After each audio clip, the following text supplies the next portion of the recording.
अच्छा, मैं आपको और भी दूसरे तरीके से समझाता हूँ, मैं से हजारों तरीके से समझाता हूँ। एक और तरीके से समझाता हूँ, आप पहाड़ पे चढ़ जाइए, एनवायरमेंट डिफिकल्ट हो जाता है, सांस लेने में तकलीफ आती है, आती है सांस लेने में तकलीफ। एनवायरमेंटल फैक्टर के कारण भी आपको सांस लेने में या लंग का इशू हो सकता है। तो हम नीचे रह रहे हैं मगर हवा या वातावरण वही है क्या? 100 साल पहले वाला नहीं, हमने बदल दिया, तो हमें लंग की प्रॉब्लम आ रही है।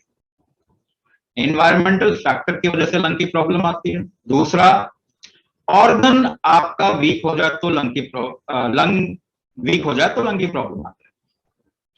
तो ऑर्गन वीकनेस आजकल बहुत कॉमन चीज है। आप देखिए, 100 साल पहले किसको डायबिटीज थी? किसी को नहीं। थायराइड का इशू किसको था? किसी को नहीं। ब्लड प्रेशर, हार्ट डिजीज किसको था? किसी को नहीं। तो आज हमें है, इसका मतलब हमारे ऑर्गन्स वीक हो गए। अपने दादा दादी नाना नानी को याद करें, उनके शरीर की शक्ति और आपके शरीर की शक्ति में जमीन आसमान का अंतर है। तो ऑर्गन वीक हो जाएंगे तो बीमारी हो सकती है। दूसरी बात, आप शरीर के अंदर कुछ ऐसी चीज डाल रहे हैं जो कि आपका भोजन नहीं है। If it is not your food then you can get into lung problem, है ना? जो आपका भोजन नहीं है वो डालेंगे तो आपके ऑर्गन डैमेज होंगे। अब बताइए, दवाइयां आपका भोजन है? केमिकल्स आपके भोजन है क्या? Chemicals are not your food. मगर आप जैसे ही पैदा होते हैं आपको एक लिस्ट दी जाती है ना, there are so many vaccines और इम्यूनाइजेशन टू बी डन। सब केमिकल डालना उसी समय से शुरू होता है। So you have become a drug addict, not putting things which is your food. आप अनजानी चीजें डाल रहे हैं शरीर में तो ऑर्गन डैमेज होता है। फूड इज जेनेटिकली मॉडिफाइड तो ऑर्गन डैमेज होता है। 3 चीजें बताया आपको। हाँ, एनवायरमेंट, ऑर्गन एंड इनटेक, 3 चीजें बताया। अब मुझे एक बात बताइए, एनवायरमेंट से आपको प्रॉब्लम हो रही है, एक और इंसान उसको प्रॉब्लम नहीं हो रही, तो what is the difference between you and the other people who is not having any problem?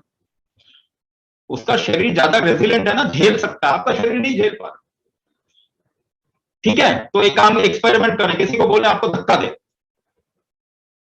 आप बैलेंस बनाने की कोशिश करो। कैसे बनाओगे आप balance? How will you create a balance? Do this experiment. आप सोच रहे किताब में जो लिखा सही है, ऐसा कुछ भी नहीं है। Do your experiment, use your own mind, अपनी बुद्धि का इस्तेमाल। आप सांस रोकते हैं ना बैलेंस में आने के लिए, आप सांस रोकते हैं, ठीक है ना? तो बैलेंस में भी अगर आपको रहना यानी इम्यूनिटी को ज्यादा करना तो भी आपको, इसे कुंभक कहते हैं। सांस रोकना is just one aspect, I am talking in terms of activity. सांस रोकना या फोकस भी अगर आप कर लेंगे तो आपकी सांस रुक जाती है। तो आप अगर बैलेंस नहीं बना पा रहे तो क्या क्षमता कमजोर हो गई आपकी? सांस रोकने की क्षमता कमजोर हो गई। इम्यूनिटी कम है, इसका मतलब क्या क्षमता कमजोर हो गई? सांस रोकने की क्षमता कमजोर हो गई। अब आते हैं दूसरी बात पे, ऑर्गन। कौन सी दवाई है जो आपके ऑर्गन को ठीक कर देगी? कौन सी दवाई बनी है आज तक दुनिया में जो आपके हार्ट को स्ट्रांग कर दे, लिवर को स्ट्रांग कर दे, पैनक्रियास स्ट्रांग कर दे, थायराइड को स्ट्रांग कर दे? कौन सी दवाई बनी है बताइए? फिर डॉक्टर आपके क्या कहते हैं? क्रॉनिक डिजीज है जी, इसको ठीक ही नहीं होगा। अरे साहब, आप ये क्यों नहीं बोलते कि आपको ये मालूम नहीं है कि इसको स्ट्रांग कैसे किया? ऐसा भी तो बोल सकते हैं, एक ही बात है। वो कहते हैं ठीक नहीं होगा, मगर आगे का टर्म क्या है? ठीक नहीं होगा दवाई से। दवाई से और स्थिति खराब हो जाती है। एक अस्थमा का केस बता दो जिसकी, जो ठीक हो गया दवाई से, एक बता दो। इनहेलर लेके ठीक हो गया, बिल्कुल फिट। कौन हो गया? कोई भी नहीं हुआ। सिचुएशन खराब होती जाती है, खराब होती जाती है। जितनी दवाई लोगे उतनी खराब हो जाएगी। दवाई से आपकी सिचुएशन खराब हुई, ऑर्गन डैमेज हुआ, और वही दवाई लेके आप ऑर्गन ठीक कर दोगे? कौन सी दुनिया में जी रहे हैं? ये फिरंगियों की दुनिया में जिएंगे तो यही हाल होगा। सब बर्बाद कर दिया उन्होंने। तो दवाई से तो ठीक नहीं हो। फूड खा के मैराथन दौड़ जाओगे आप? अच्छा फूड, डाइटिंग वाइटिंग आजकल बहुत चल रहा है, बताओ आप अच्छा डाइटिंग करो और मैराथन दौड़ दो, हार्ट स्ट्रांग हो जाएगा आपका? नहीं होगा। सपोर्ट करेगा अच्छा फूड खाना, अच्छा डाइट खाना, अच्छी बात है, करिए, मगर लंग तो स्ट्रांग नहीं होंगे आपके। ठीक है? अच्छा, इसके अलावा एक्सरसाइज करके हार्ट वो लंग स्ट्रांग हो जाएगा। एक्सरसाइज हेल्प करता है, हाँ, लेकिन एक्सरसाइज ज्यादा करने के लिए भी लंग स्ट्रांग चाहिए। अब मैं बात को घुमा के बोल रहा हूं। नहीं तो करोगे तो हार्ट कोलैप्स हो जाएगा, लंग कोलैप्स कर जाएगा। हो रहा है ना, सेलिब्रिटीज, स्पोर्ट्समैन, कोलैप्स हो रहा है उनका, हार्ट कोलैप्स हो रहा है, ऑर्गन कोलैप्स हो रहा है। उसके लिए भी आपको ऑर्गन स्ट्रॉन्ग चाहिए। ऑर्गन को स्ट्रॉन्ग करने का तरीका क्या है? ऑर्गन को स्ट्रॉन्ग करने का तरीका क्या है? पसीना ला सकते हैं बिना शरीर हिलाए। एग्जाम्पल दे रहा हूं आपको, प्रैक्टिकल बता रहा हूं, आप लोग सब समझते हो। प्रॉब्लम यह है कि आप समझना नहीं चाह रहे क्योंकि आपने कुछ और पढ़ लिया। पसीना ला दो जरा, बिना शरीर को हिलाए पसीना ला दीजिए। बहुत प्रैक्टिकल चीज बता रहा हूं, आप खुद करिए। बताइए कैसे लाएंगे? बिना शरीर को हिलाए पसीना ला दीजिए। यानी आपका मेटाबॉलिज्म, मेटाबॉलिक हीट बढ़ाना पड़ेगा, मेटाबॉलिज्म बढ़ाना पड़ेगा, हार्ट रेट बढ़ाना पड़ेगा। कैसे बढ़ाएंगे? हार्ट रेट बढ़ाएंगे बिना शरीर को हिलाए। आप सांस रोक लीजिए थोड़ी देर के लिए, बार बार रोकते जाइए, पसीना आ जाएगा, गर्मी आ जाएगी शरीर में, हार्ट रेट बढ़ जाएगा, सब कुछ आ जाएगा। मगर ये सांस रोकना कुंभक नहीं होगा। प्रॉब्लम ये है कि आप सोच रहे हैं सांस रोक के रखो तो हो जाएगा। नहीं नहीं, आपको इनहेलेशन भी करना पड़ता है, एक्सहेलेशन भी करना पड़ता है। आपका लिवर आपके हार्ट के बगैर काम नहीं करता। आप सोचते हैं लिवर अलग चीज है, नहीं साहब, हिपैटोलॉजिस्ट केवल लिवर को देखता, मगर लिवर कोई ठीक नहीं होता। कोई लिवर ठीक नहीं कर सकता, क्योंकि लिवर अकेला काम ही नहीं करता। आपके हार्ट के बगैर काम नहीं करेगा, आपका हार्ट आपकी किडनी के बगैर काम नहीं करेगा, आपकी किडनी आपके नर्वस सिस्टम के बगैर, लंग्स के बगैर काम नहीं करेगी। तो जब हम कुंभक कहते हैं तो ये पूरे शरीर का इंटीग्रेटिव स्ट्रेंथ, इसीलिए इसको 6 हिस्सों में बांटा। देह बल, धातु बल, दोष बल, अग्नि बल, मनोबल। अब ये आपको पढ़ाई करवाया नहीं गया, हालांकि आपको जो भी पढ़ाई करवाएगा वो भी आप नहीं समझते, है ना, आपको आइडिया लगाता है। तो ये इंटीग्रेटेडली काम करता है। अगर आपको हेल्दी होना है, पहले तो ये डिसाइड कर लो कि मुझे दवाइयां छोड़नी कि नहीं छोड़नी, मेरी लाइफ को अच्छा एक्सपीरियंस करना है कि ना, मुझे खुश होना है कि नहीं होना, मेरे को हेल्दी होना है कि नहीं, पहले कंप्लीटली डिसाइड करो। अगर होना है तो आपकी ये 6 बल बढ़ाने पड़ेंगे शरीर के, कोई और चारा नहीं। इतना लॉजिकल बात है ना।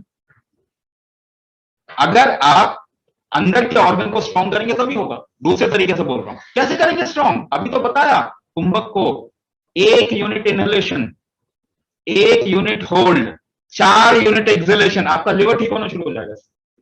इससे लिवर पे असर होता है। 4 unit inhalation, 2 unit hold, 1 unit exhalation, kidney ठीक होता है। 1 यूनिट इनहेलेशन, 4 यूनिट होल्ड, इसको लंग की तरफ में डायरेक्ट किया जा सकता है, आपका लंग स्ट्रॉन्ग होना शुरू हो जाएगा। लेकिन वापस से बता रहा हूं, केवल लंग को स्ट्रॉन्ग करने से काम नहीं चलेगा, क्योंकि लंग को अगर आप ज्यादा स्ट्रॉन्ग भी कर दो, हार्ट उसको सपोर्ट नहीं कर रहा, तो इंजन फेल हो गया, मतलब इंजन फेल हो जाएगा। गाड़ी को खूब मजबूत बना दो, इंजन आप वैसे ही है, उसको उठा के कैरी नहीं कर पाएगी, तब क्या हो? तो कहीं सोच में हमको अब बदलाव तो लाना पड़ेगा, अगर आपको अपनी लाइफ हेल्दी बनानी है। इसीलिए डायग्नोसिस कर, ऑर्गन को स्ट्रॉन्ग करेंगे कैसे? कुंभक से। कुंभक आपके शरीर का स्ट्रेंथ क्रिएटिंग मैकेनिज्म है। एक्सपेरिमेंट करो ना, जरा पुश कीजिए। धक्का कैसे देते हैं आप? बिना सांस रोके धक्का दे सकते हैं? नहीं दे सकते। खींचते कैसे हैं? बिना सांस रोके खींच सकते हैं? नहीं खींच सकते। अगर आपको डांस करना है, कंट्रोल करना है शरीर को, पीछे variable amount of breath hold is necessary to control your limbs. तो आपका डायनेमिक फैक्टर है, कुंभक से ही आप खेल पा रहे हैं, सांस ले पा रहे हैं, कुंभक से ही आपके ऑर्गन काम कर पा रहे हैं। तो वो जो कुंभक, वो जो रेगुलेटरी मैकेनिज्म है आपका बॉडी का, इसी को मैं स्ट्रेंथ क्रिएटिंग मैकेनिज्म बोल रहा हूं, वो कुंभक है।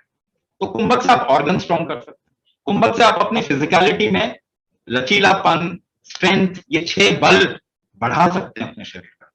एनवायरमेंट से बचे रह सकते हैं। जो आप भोजन खा रहे हैं, दवाई खा रहे हैं, आपको लगता है वो फायदा कर रहा है, जेनेटिकली मॉडिफाइड फूड, क्या करोगे? सब कुछ तो नुकसान के लिए बना दिया।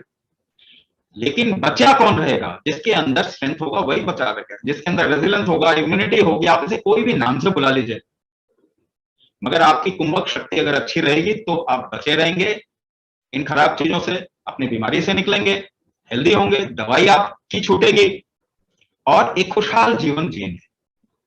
तो हम आपके पूरे शरीर पे काम करते हैं, लेकिन हम ये पता करते हैं पहले कि आपकी प्रॉब्लम शुरुआत कहां से हुई, क्योंकि तभी हम आपके कुंभक मॉड्यूल को कस्टमाइज, आपके हिसाब से कस्टमाइज कर पाएंगे। तो प्राणशक्ति डायग्नोसिस, उसके बाद मॉड्यूल सिखाते हैं आपको, उसके बाद उसको कस्टमाइज करके आपको देते हैं। तो हर एक अलग अलग तरीके से कर रहा होगा क्योंकि उसकी प्रॉब्लम अलग तरीके से। ठीक है, तो कुंभक is strength creating mechanism of your body, it is effort making mechanism of your body, it is how your body functions। इसी की वजह से आप काम कर पा रहे हैं, इसी की वजह से आप पैदा हुए, इसी की वजह से आप कुछ भी कर पा रहे हैं अपने जीवन में। तो इसी को यूज करके आप ठीक हो सकते हैं। आपका शरीर ही ठीक कर सकता है आपको, दुनिया में और कोई ठीक नहीं कर सकता। ये आप गांठ बांधते